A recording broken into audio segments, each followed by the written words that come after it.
Hello and welcome to our Introduction to Anova and Julia video. This video will be going over the techniques in order to use Anova within the Julia language, and a couple of coding examples that you can follow along in Atom as we're going through. Anova is still fairly new in Julia, so there are a couple different ways that people have been handling conducting Anova in Julia. The first is you could use the custom-built Anova module to analyze Anova, which we have included the files in this video. You can also use ftest, which is a member of the GLM family and is already incorporated in GLM. Let's move over to the coding portion of this video. So if this is your first time running in the Atom environment, there's going to be a couple packages you're going to need to install. You're going to need to install GLM, data frames, distributions, categorical arrays, argument check, stats model, stats base. Now, these I have commented out. However, you can uncomment them by deleting these quotations here, and then you can run this code on your own, and it is attached to this video. Now, in order to use the custom-built module anova.jl, you're going to have to copy it from the attachments on this video, or you can directly get it from GitHub using this link here. Now, the way we have this set up, we have the anova.jl set up in my desktop path. So we're going to include it, the Anova in main.anova, and we're going to use GLM and our datasets. So we're going to start by reading in our table of the superstore data that we have used in prior videos. And to quickly run this, we can just do, if you are on a Mac, press down the command button and then enter. This will read in the data frame. Now, we're going to look into region as well as customer segment. So we want to ensure that those two are set in categorical format because we want to have them be use them as categories. So set region to be categorical and customer segment to be categorical.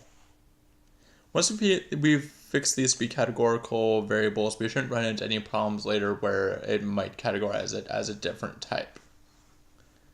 So let's fit this model. To begin, we're going to use a fit statement, and we're going to use a linear model. This at formula lets us set up which variables are going to be in the formula, as well as the data frame that we are using, which we are using df. It also has a contrasts argument, where we contrast the categorical region by an effects coding as well as the customer segment by an effects coding.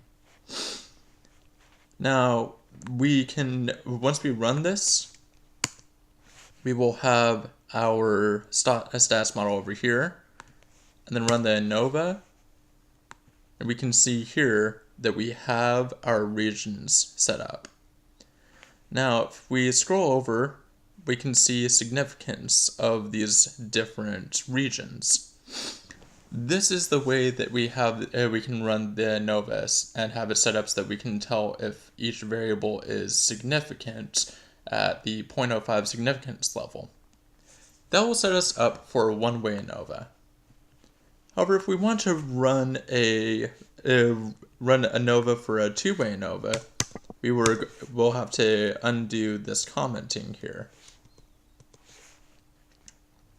Now we're going to do model full with the same exact setup where we have at formula with sales by region and customer segment and set the effects coding this way.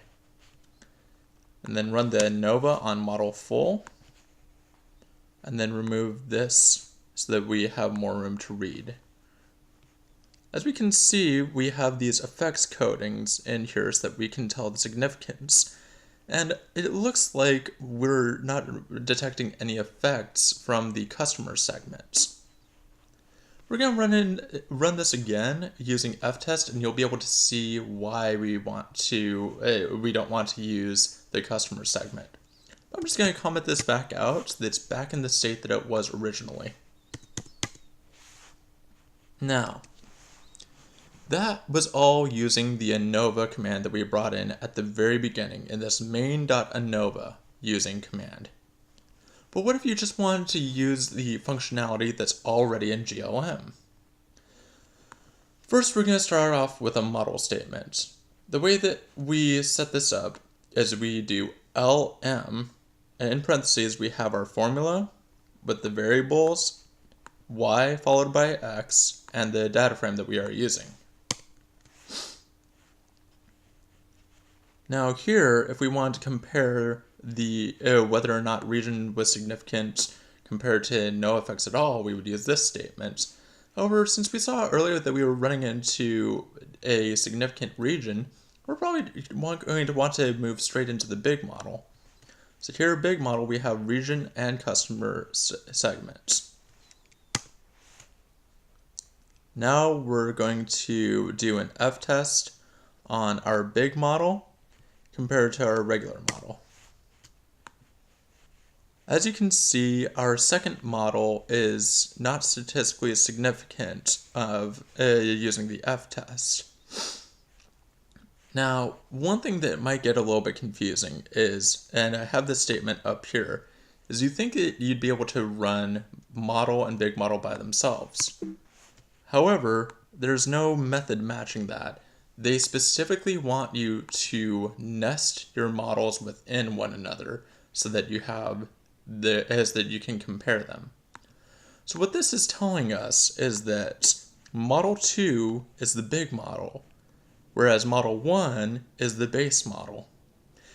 This is why I want to take the time to explain this, because when initially looking at this code, I, like others, might have thought that this meant that the initial model was insignificant, when in fact it's an indicator that the big model is insignificant. If you have any questions, feel free to email us, comment on this video, or email us directly at our SDSU accounts.